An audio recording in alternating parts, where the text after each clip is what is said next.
tax policy is going to be a big issue, I would say, for most of the next year at the very least. And hopefully Secretary Nelson can give us a little bit of a rundown of what he is looking at proposing to change. Welcome, Richard.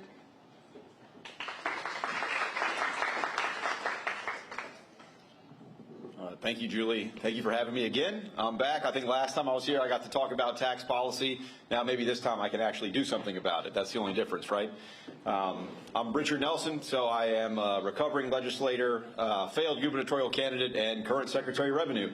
So, you know, with those distinct honors, perhaps I have a little bit of a perspective on the things that the problems that we're facing, especially in the tax code.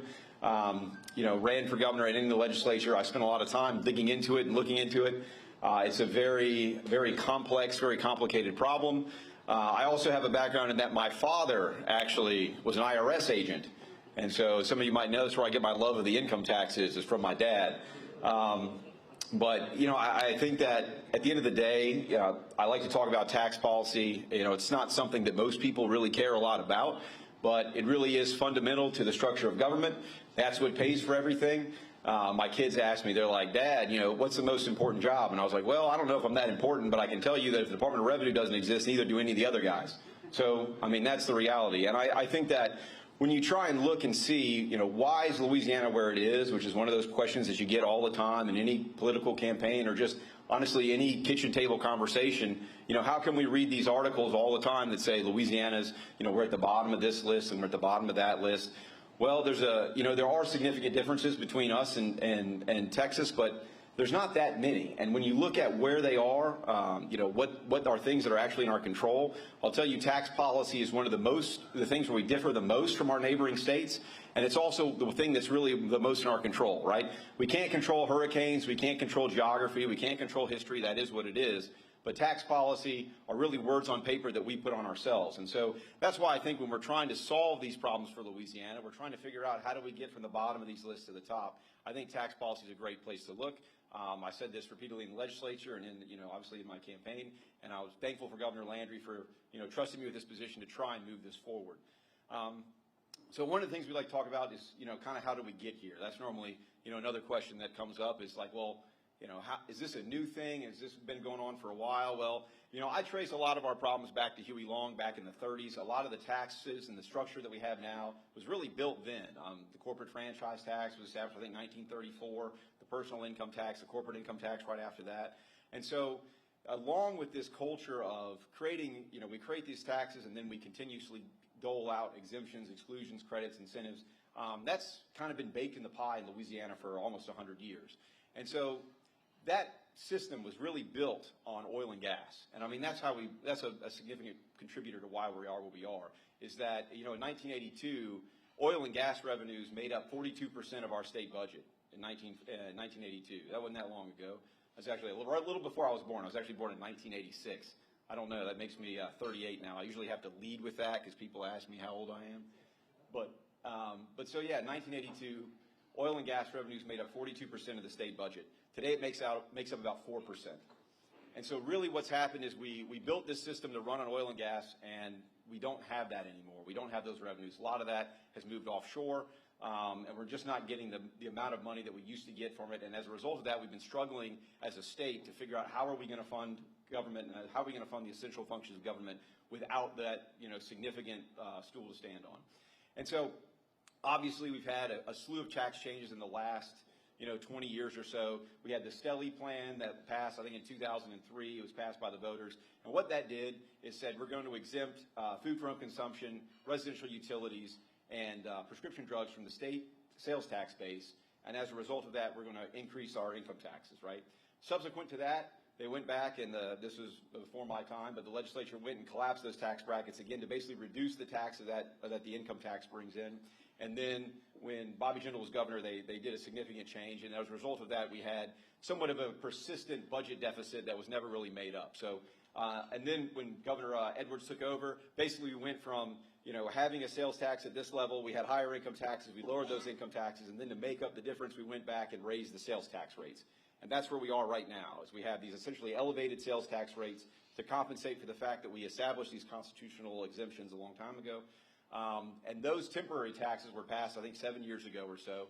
And the legislature said at the time, hey, look, we're going to figure out this problem. We're going to make substantive and foundational tax reform, but we're going to give ourselves 7 years to do that after passing a series of those temporary sales taxes. And now, 7 years later, that sales tax is going to expire next year on July 1st. There's a few components of that. One is a 0.45% sales tax rate. That is that temporary component of it. The overall state sales tax rate is 4.45%. And so that's about 10% of that total state sales tax is going to go away. The sales tax on the state level raises about $4.5 billion. It's about on par with what we raise in the income tax. It makes up about a third of our total revenue. So it's a significant change. And on top of that, we also have the 2% business utilities, 2% sales tax on business utilities, which is also temporary, along with a handful of other exemptions from the sales tax that are currently excluded. So all in all, it's going to be maybe $700 million in a change from what we're experiencing right now on July 1st. All those things will expire if the legislature doesn't do anything about it. And like I said, this was established as kind of this temporary bridge so that we can figure out our tax structure to finally move forward so that we can catch up with states like Texas and Florida, Alabama, all these other states around us that are doing really well. We said there's problems in our tax code. We need to fix them. This will be the gap. But here we are now. We're less than a year out as far as those automatic tax cuts or automatic tax changes coming into effect. And the plan has to be in place. The legislature basically punted the ball then.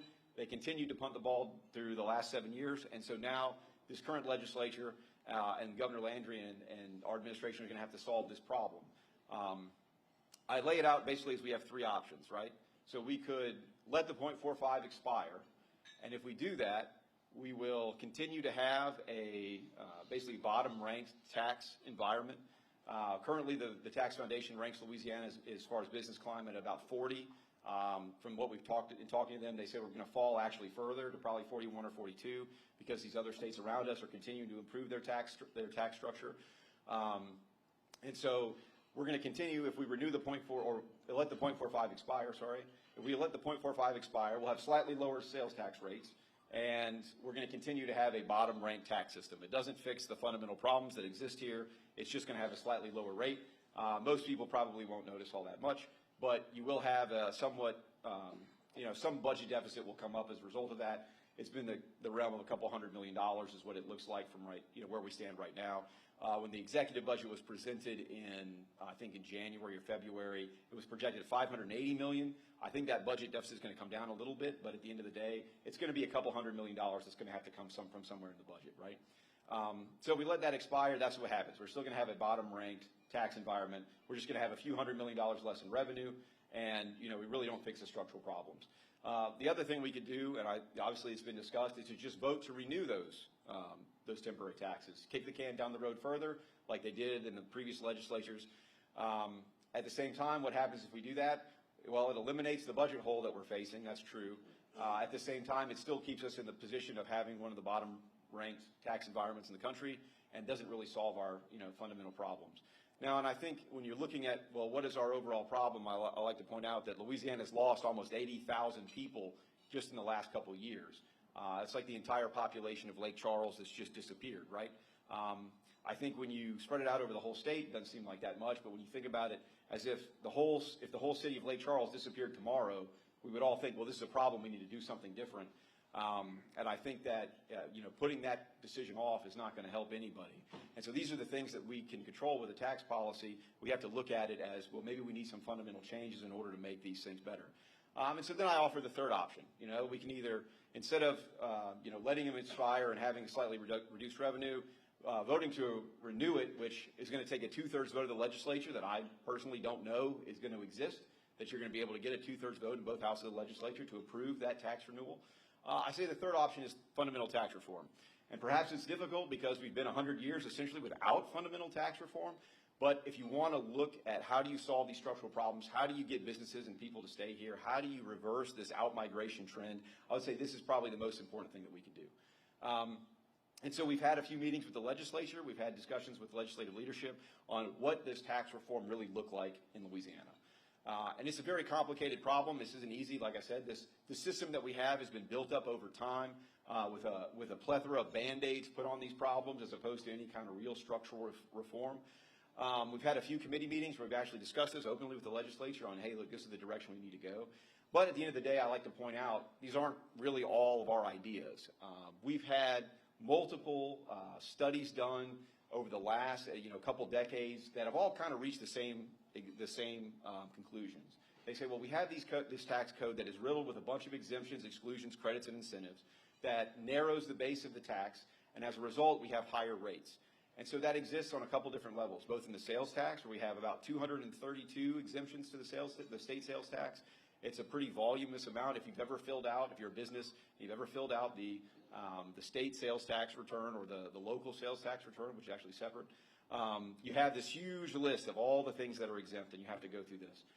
That makes Louisiana somewhat of an outlier on just the number of exemptions that we have. And that costs us revenue because we have to have higher rates in order to compensate for those exemptions that we put in place.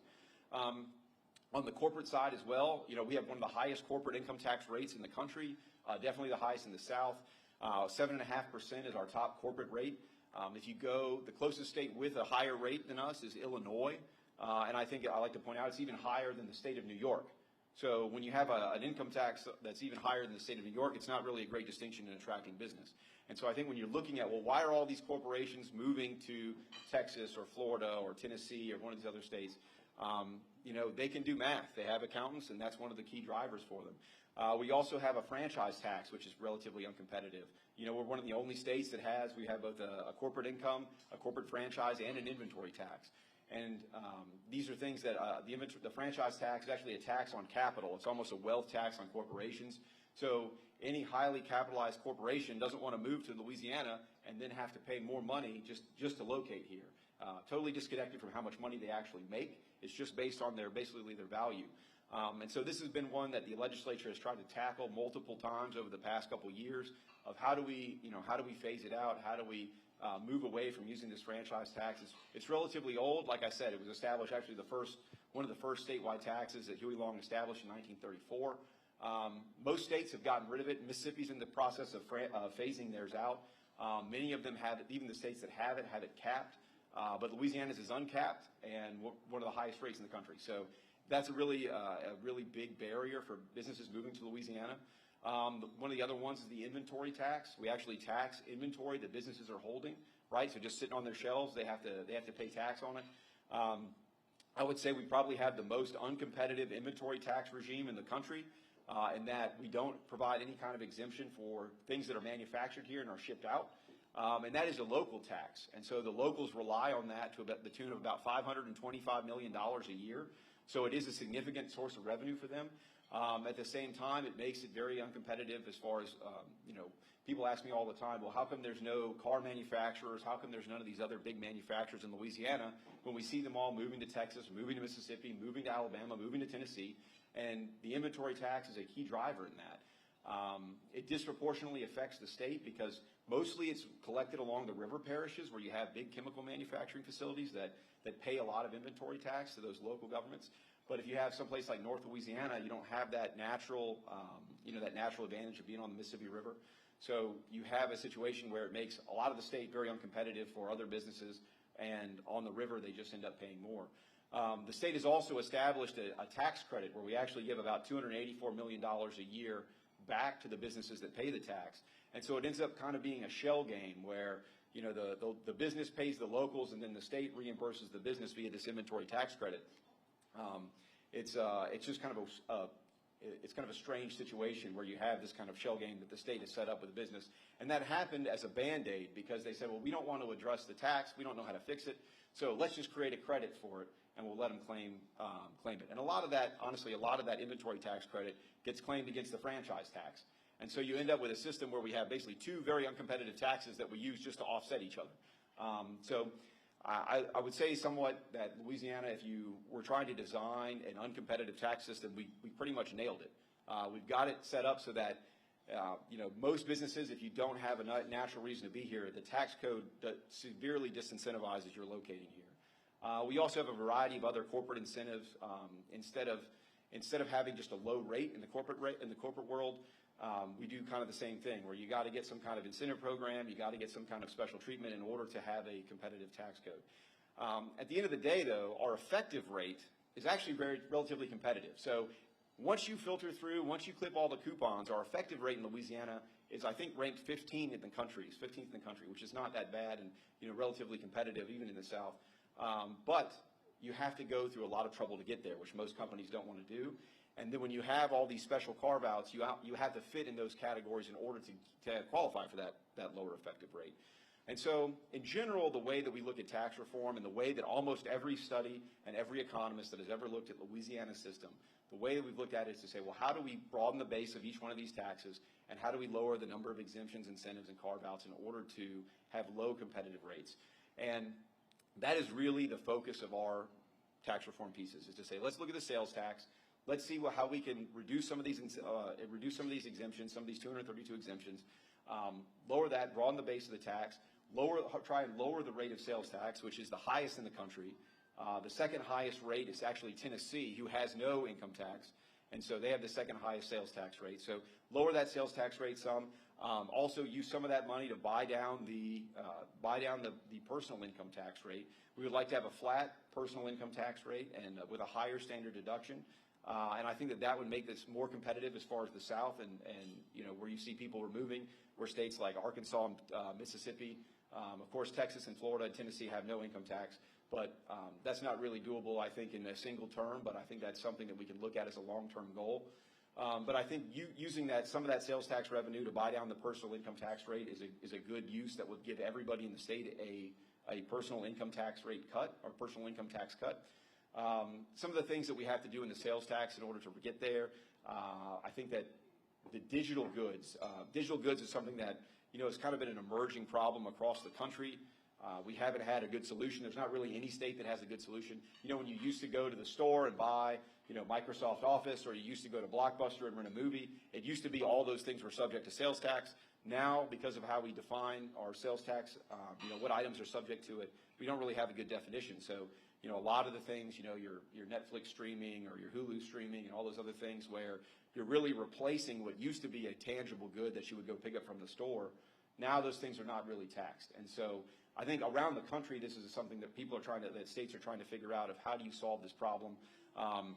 As more and more the economy becomes digital and goes online, how do you use that and replace the revenue that you're losing when those transactions go there? And so one thing we like to do is basically redefine our definition for our sales tax base to include some of these online items and digital goods so that we catch things that used to be subject to tax and now aren't. And then also use that revenue to try and reduce the personal income tax rate. On the corporate side, I think that the corporate side is a little bit more of a problem. We would like to get rid of the franchise tax completely.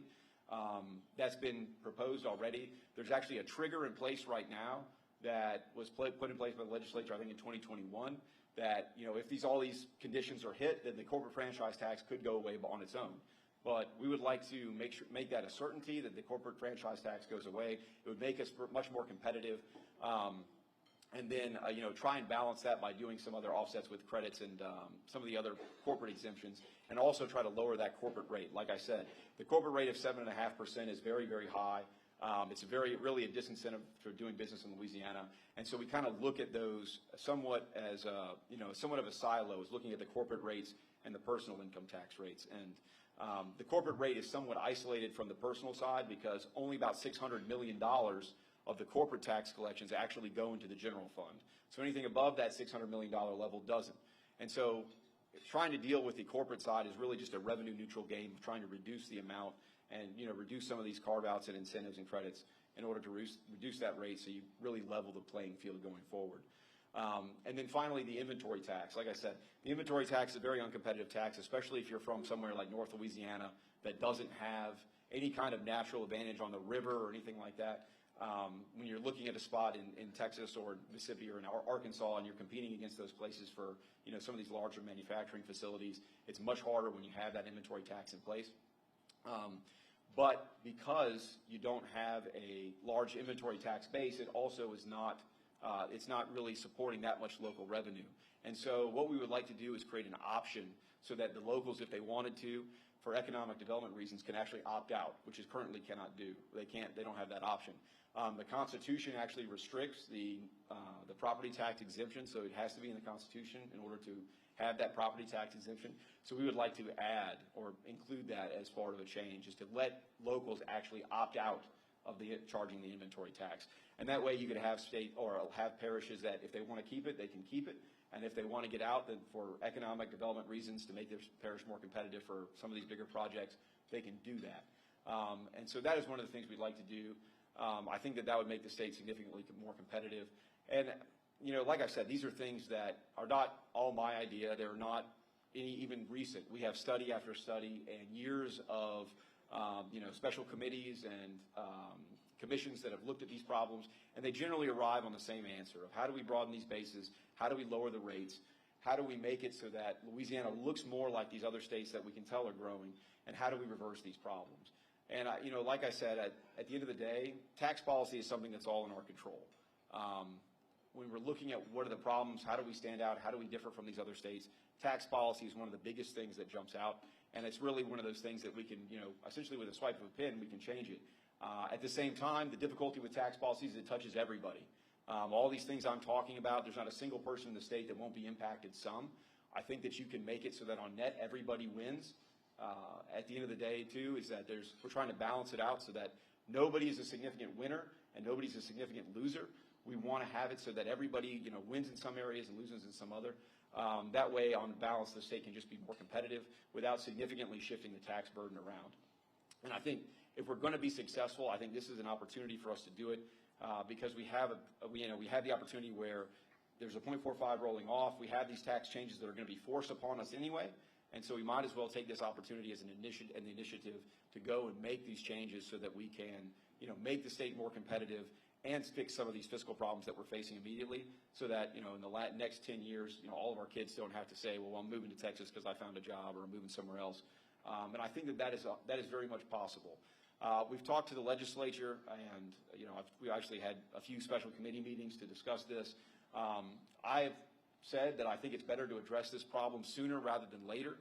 If we wait, then we're going to have to, in the special session or in the fiscal session next year, if we're trying to do this in a regular fiscal session, you're basically going to be trying to budget with all of these fiscal impacts already being uncertain, right? And so that's the idea of trying to do it in some special session before that. It allows you the focus to get it done before, and it allows you that certainty in budgeting that you know exactly how much money that you're going to have, as opposed to trying to build the airplane while you're flying it next year in that fiscal session, which I think is more difficult for everybody.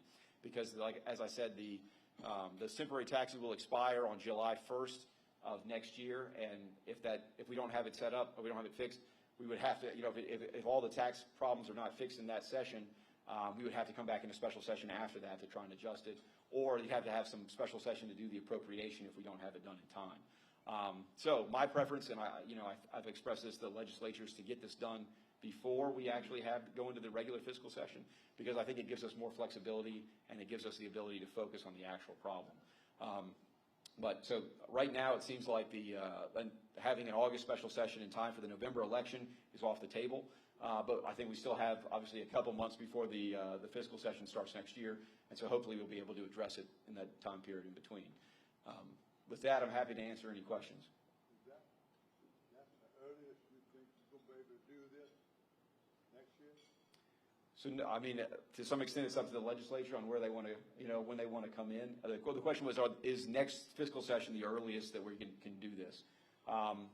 The legislature's obviously been in session a lot of time this year, and I think that's part of the reason they didn't want to come back in August to address some of these problems, which I understand. Being a former legislator, you get paid the same whether you're there or not. So, that's my second question. I was going to ask you, being a former legislator, what kind of backing do you think you have in the legislature now? Good question. So the question was, how do they take from your idea? Yeah, the question is, what's the backing or the attitude in the legislature as far as tax reform? I'll tell you, I think that there's very significant support for it in the legislature. I think that, when I talk to people and nobody says, hey, I think we should just kick the can down the road, I would say the appetite for renewing the 0.45 is very, very limited. I don't know that there's definitely in my opinion, just in my conversations with legislators, I don't know that there is the ability to renew the 0.45 and just kind of kick the can down the road. I think a lot of the members of the legislature got elected saying that they were going to do something about taxes. I think that they also look at, Arkansas just had a special session a few weeks ago to lower their personal income tax rate again.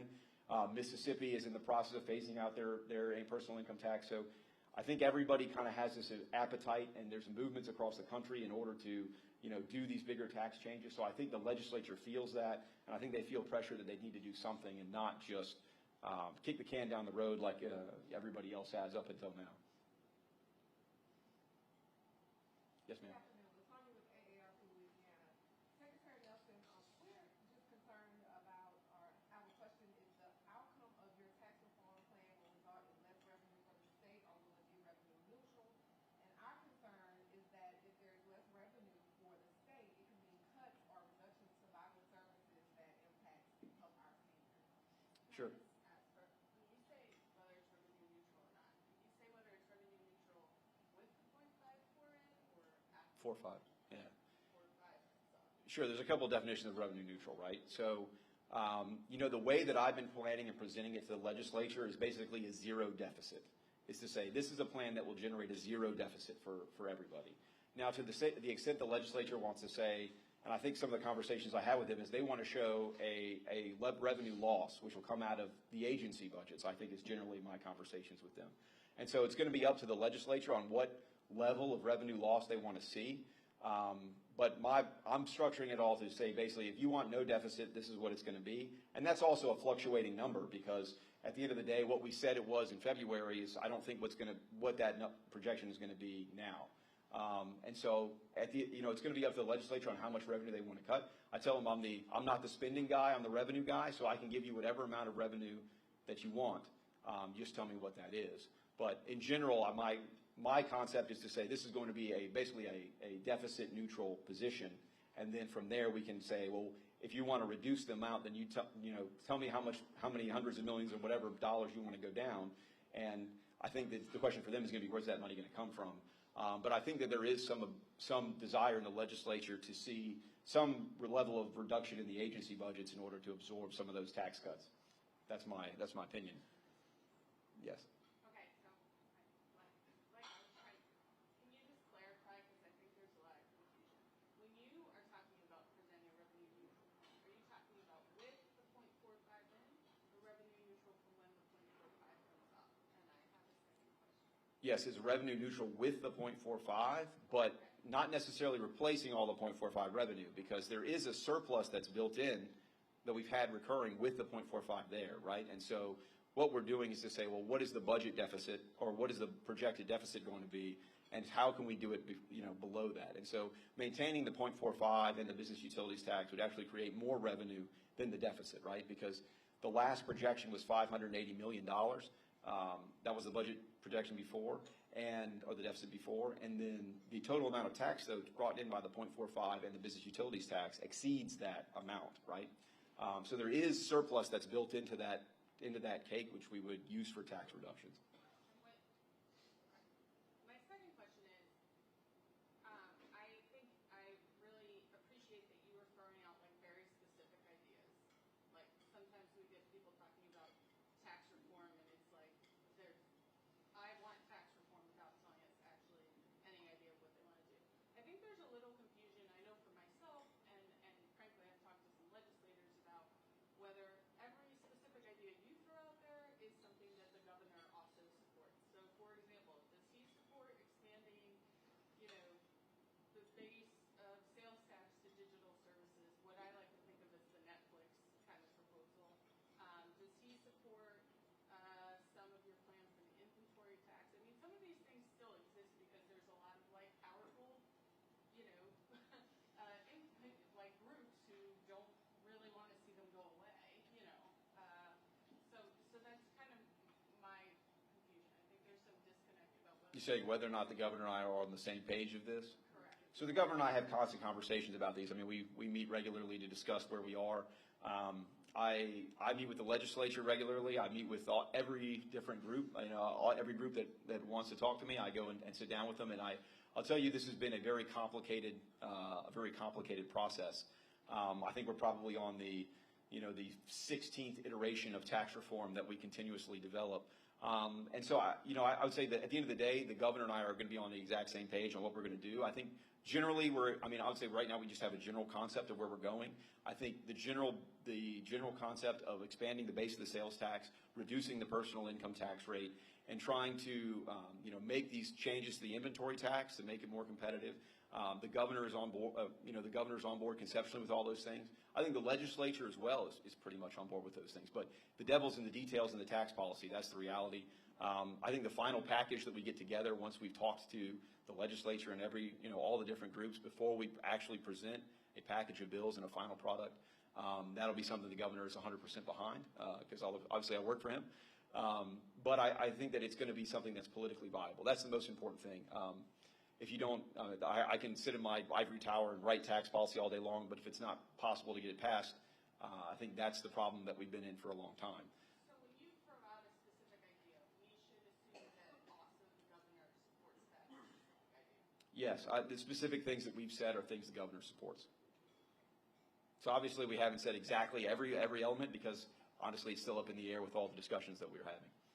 So as a former legislator, and I think a lot of people have started their questions to you that way, and you mentioned when you were speaking that we haven't had substantial tax reform in 100 years, but we have changed how the vote required to change substantial tax policy over the years.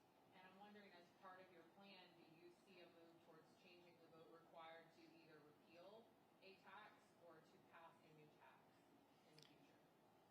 So either to repeal a tax or pass a new tax. So currently, to repeal a tax, it takes a majority vote, right? To impose a new tax, it takes a 2/3. I think to change an exemption also takes a two-thirds vote. To establish an exemption takes a simple majority, right? So I don't think we need to change those.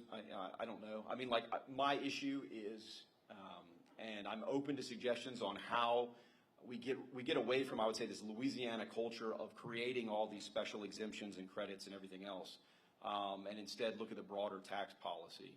And I think that I'm not exactly sure how to do that, and I don't know that vote thresholds really change that much in that conversation. Obviously, if things are in the Constitution, that requires a 2/3 threshold to change, and then a vote of the people. But at the end of the day, I think that we really have to change the culture because the vote requirements, the vote thresholds, I don't know really restrict anybody that much. I think what the problem is that we really have a system that's been built on, providing specific breaks for specific groups and specific people as opposed to trying to just have a general, lower rate and more competitive policy. So maybe you could do like a 2-year moratorium on creating any special tax break after everything passes so that maybe we can get this out of our system that every session we have to come back and create a new exemption or credit or something like that, which it's funny for me because I think in the legislature and then also as Secretary of Revenue, everybody comes to me with a new tax credit or new exemption idea. Nobody comes to me with an idea about, hey, look, this is how we can reduce the rate for the other 2.5 million people, or this is how we can reduce the rate for the 13,000 corporations. It's always, some specific group that gets a credit. So. And then as a brief follow-up, you noted that you couldn't really do a lot about this problem last year because we only legislate with regard to certain tax aspects every other year. But our Constitution's parameters for exclusions, rebates, exemptions, depending on what we call them and how we structure them, do you think that there should be room for some adjustments depending on what we call them in every year in the legislature, or we should stick to this every other year schedule? Yeah, so what you're referring to is she's asking about the fiscal year. I'm sorry, they told me I was supposed to repeat the questions for TV, but I forgot. Rebates, exclusions, exemptions, like we call them different things when we want to legislate with regard to them in certain years. Sure, so basically the Constitution restricts fiscal years, so tax matters essentially in general, restricts it to odd number years. And so it's basically every other year. I would say that it seems, it's kind of a blunt way of trying to solve our problem of reducing the number of exemptions and exclusions. What happens is we just throw them all in these other years. But to your point, what you can do is the Constitution restricts credits and exclusions and taxes, but it doesn't exclude rebates. And so you can pass a rebate in a non-fiscal year, which is what happens regularly. I think we passed a couple this year. And so, I don't know that is, I'll say it's not been effective at reducing the number of exemptions and exclusions, so that is not the way to do it. And just for me, trying to do substantive tax reform, I can tell you the window is very narrow, right? And I think that's part of the reason that it's never been done, is that you only can do it in the second year of a gubernatorial, the second year of the term for the legislature or the governor. Because the final fiscal session is going to be an election year, which is very difficult to do anything, besides name a bridge. And so you really have 1 year to ever do any substantive tax changes in any term. And that makes it very difficult to make changes. I would say that if I fix all the problems and we fix all the problems this year, then we should keep it the same. And, that way it's harder to ever change again. If you don't do it, though, it's going to be very difficult to do it in the future because of those restrictions in the Constitution. So I'll be positive and tell you that we should leave it the same. We'll fix everything this year, and it'll be really difficult for them to screw up over the next, 10 years or so. Thank you for your optimism. Yeah. So, Richard, one of the big problems is state government versus local. And a lot of times when something is pitched as revenue neutral or debt neutral, that may be the case for the state, but not for locals, in particular inventory tax and watercraft tax. I know that's been an issue, and I think Rouge may even see some villages go up because of some reductions that were made, or they may be looking at that. I'm not sure what the final numbers are. Can you speak to that? Because certainly I see that as a big struggle oftentimes with what might seem to be, oh yeah, this is the obvious first step, but then it affects the locals. Absolutely. So the question was, to what extent can you do tax reform because of the impact that it has on local governments, right? I would say that is, in my opinion, that's why most tax reform has failed, is that you don't consider the local side of things. And so to the extent almost everything we do impacts the locals as well, you have to bring them in and address their concerns. I mean, for example, the inventory tax, pretty much universally agreed that it's a bad way of raising money. But at the end of the day, like I said, $525 million is a lot of money that the locals are dependent on. So I'll tell you, most of the tax conversations, probably 2 out of the 3 meetings that I have on tax reform is with some local entity, some local representative, because we're trying to balance all those things. For example, I think even the constitutional sales tax exemptions, right? Food for home consumption, prescription drugs, those are both taxed on the local level, almost across in every parish. And so one of the things we'd like to do is get rid of, especially the prescription drug tax even on a local level, because we don't generally that's a pretty unpopular deal. Is that, hey, look, the prescription drugs being taxed, you shouldn't have to pay a tax to get sick, and it's also very complicated in its administration. But the locals do have hundreds of millions of dollars of reliance on that specific revenue. And I think that's one of the reasons that we can look at this, holistically. Whereas if we're, taxing someone's Netflix and stuff like that, you can use that revenue on a local level because if they're subject to that base, they can use that revenue to offset the loss, say, for prescription drugs. And so you can solve some of these problems, I think, when you look at it holistically. Or in the inventory tax. The inventory tax is kind of the same way, is that if you can tailor it so that, the impact on the locals is relatively negligible, like I said, if the parishes that don't receive a lot, if they can opt out. We've also talked about, maybe creating some kind of incentive program so that, if they opt out, we'll give them so many years of their inventory tax collections to take that step. I think those are the things, and those kind of tailored solutions where you include the locals in the conversation. I think that's how you have to do it. Otherwise, it'll be done on arrival like it's been done many times. And I think they're also, both the state and local version, and then also the multiple tax types. I hear sometimes in the legislature they'll say, well, hey, why don't you just take out, one little piece of the puzzle and focus all your attention on trying to fix that one piece of the puzzle. My friend Senator Allen had been trying to take those Jenga pieces a lot, and it's very difficult because they impact everything. And so basically you can have the best idea for that one piece of the puzzle, but it impacts either the local level or it impacts some of the other tax collections. And so you have to balance all those things. I think looking at it comprehensively, both from a multiple tax type and from a state and local level, is the only way I see that you can solve this problem. But like I said, we've spent a lot of time talking to locals and working through their issues. And a lot of the problem, honestly, in this is that the information is not available. The data isn't there on what are the collections, how much money is this worth. And I think we're in a better position today than they were before, in the Bobby Jittle days and before that, and that we have more of that data available so we can solve some of those problems. But you're still struggling to get everybody on board. As I said, this is one of those things. Tax is one of those things that's going to affect every single person in this state. Everyone's going to be impacted somehow, and I believe it will be positive. But at the end of the day, you got to convince everybody that it will be a positive change. And the locals are obviously a very vocal group in the Capitol, very vocal in general. So, but we're trying to get away from this situation where I think the state is responsible for funding all the locals and like giving them credits to backfill and that kind of thing. So to the extent that we can do that, that's going to be a positive move for everybody. Oh, sorry.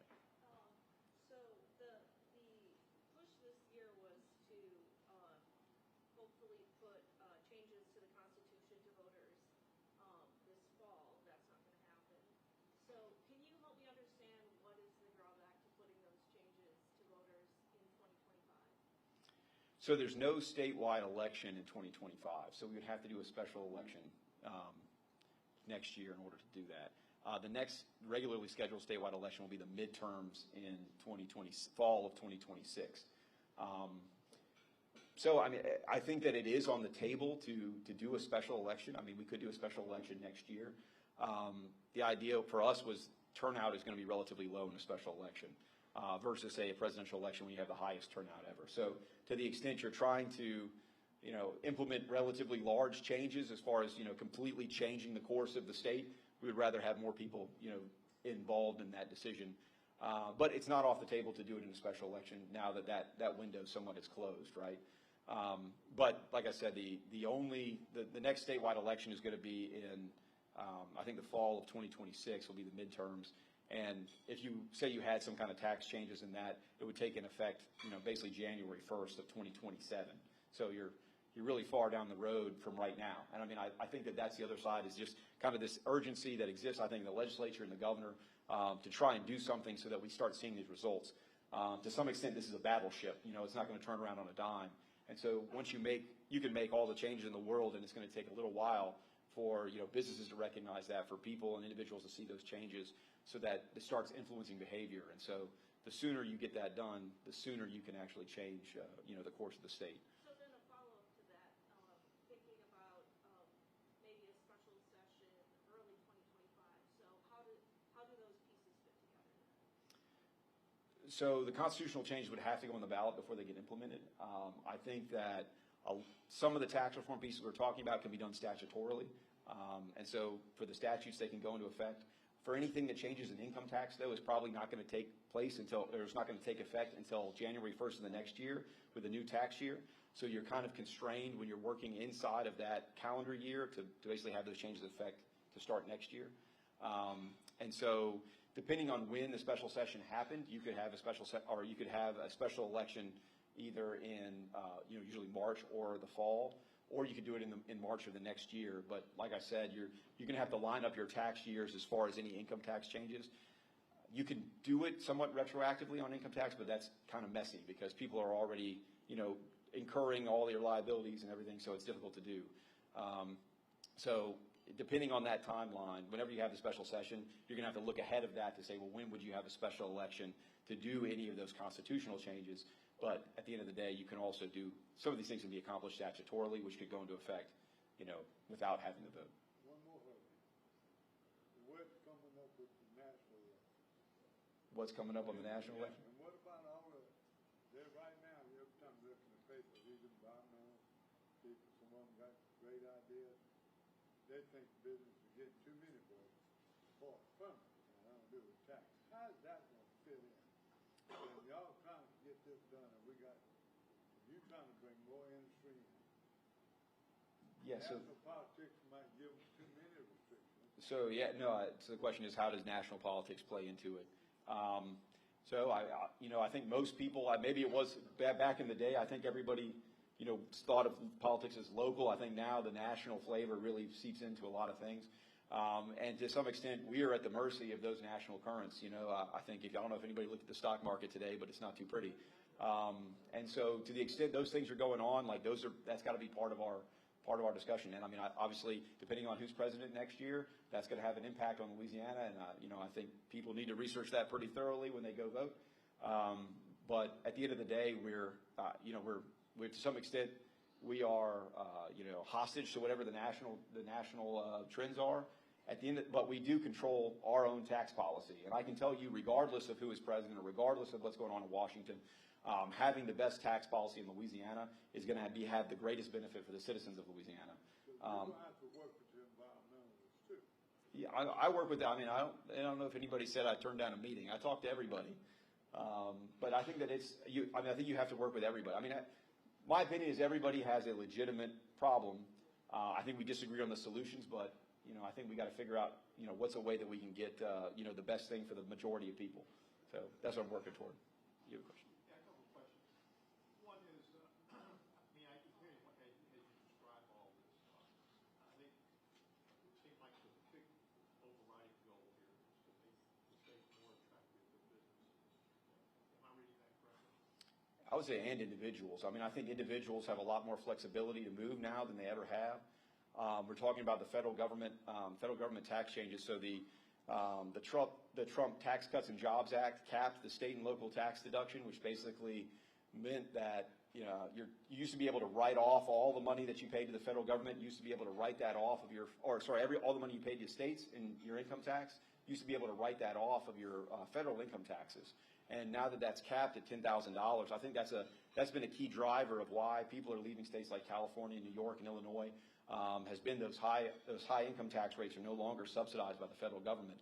So when you see states like Texas and Florida and Tennessee, why they're growing so much in their population, I think that is a result of those SALT changes as much as it was from COVID and remote work and everything else. But that cap though really affects higher income, but it doesn't affect the broad population. So I would guess what the top 5% in Louisiana, perhaps. The other thing, did I hear you correctly say that overall Louisiana ranks like 15th in the country in terms of tax burden? Tax burden, yes. Okay, then the final question is, in terms of attracting businesses, do you think more people would be attracted to Louisiana given that we're 15th in the tax burden if schools were actually the best in the South? Yes, I mean, so the question was, do you think more people would come here if we had the best schools in the South? I would say yes, that's true. I mean, I think that there's, I brought a lot of education policy bills when I was in the legislature to try and fix some of the problems. I mean, a lot of that was based off of what I saw in other states. But I would say that you can have good tax policy and you can also have a good or bad education system. But I think if you have good tax policy, you have a driver for economic growth. I mean, if you But the money coming in is going to be the same. I guess is the problem how the money's being spent? So we do have problems with how the money. I mean, I would say we do have a problem how the money is spent. One of the drivers of that is, I would say, the unfunded accrued liability on the pension debt is like 10% of all education dollars get spent just on servicing past debt. Not every state has that problem. But at the end of the day, I think that having a growing economy and a growing population, those things I think are driven by tax policy, and so you can change that. Education, I think a lot of times is when you look around the country, if you're the second poorest state in the country, it's hard to have a top 10 educational achievement. That's just the way that it works. So I think to the extent that you drive economic growth, if every kid's parents have a job and every kid's parents can pay for them to go to tutoring and they don't have to worry about where their food where their next meal's coming from, I think it ends up with much better much better educational outcomes too. So it's all very much connected, but like I said, that tax policy is something we control. You can pull levers. There's things that you can do definitely to improve the education system, to improve crime, to improve infrastructure. All these things are important. But when you're looking at what is a reason that somebody why are these other states, why are they across the board moving even to, for example, Mississippi, which does not have significantly better educational outcomes than we do. And I think the tax structure is one of the major differences. Okay, guys, I think that is all we have from Richard. All right. Thank you, everybody.